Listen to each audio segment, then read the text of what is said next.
writes, "You too can be a guide for others through the dark, a companion in the deepest night. I'm a better guide for hearing and savoring this. You will be too." Introduction. Defining the darkness. I did not have a word for it until my senior year of college. Looking back, I can see it started before then, in cycles and seasons, when I described myself as down, in a funk, struggling, low.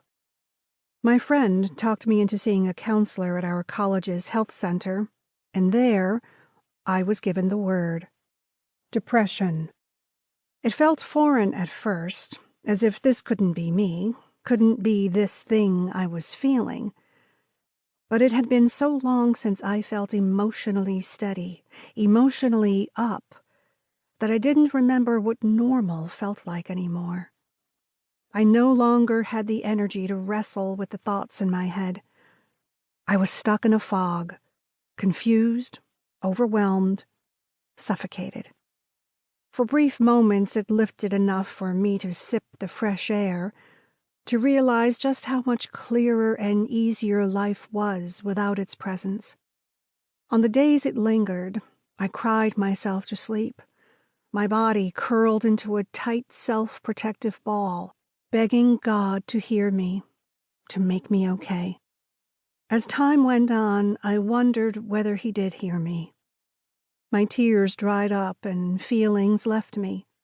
When the numbness came, I lay awake, exhausted but unable to sleep, desperate for those tears to return, because then I would know I was still alive, not a shell of a human being.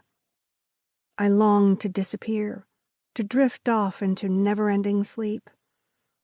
I longed for it all to go away. Throughout this season, I felt weak, as if I ought to be able to fight the encroaching and all-encompassing darkness. I felt ashamed, as if I was doing something wrong. Most of all, I felt afraid, as depression tightened its grip on my sanity. Afraid of the thoughts gnawing at my mind.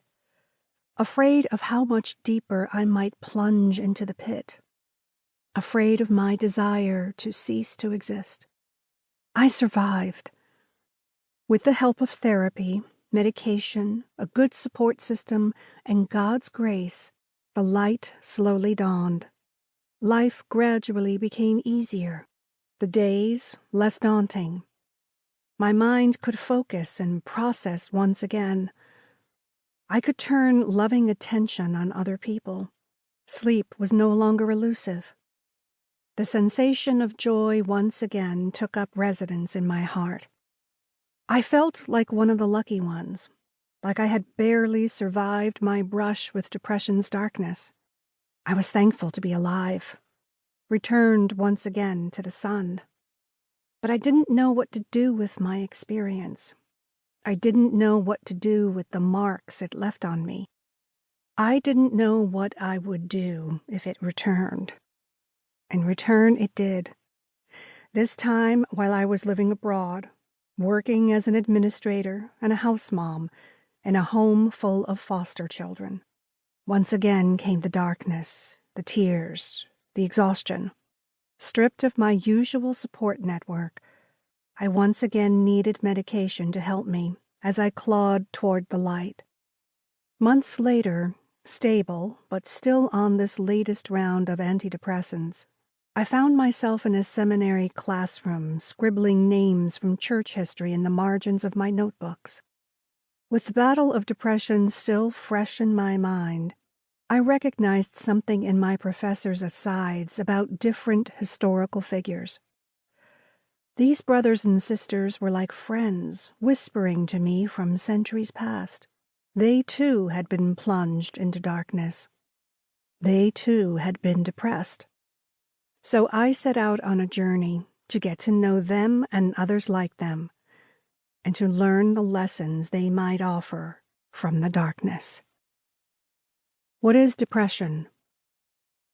Those of us who suffer from depression call it many things.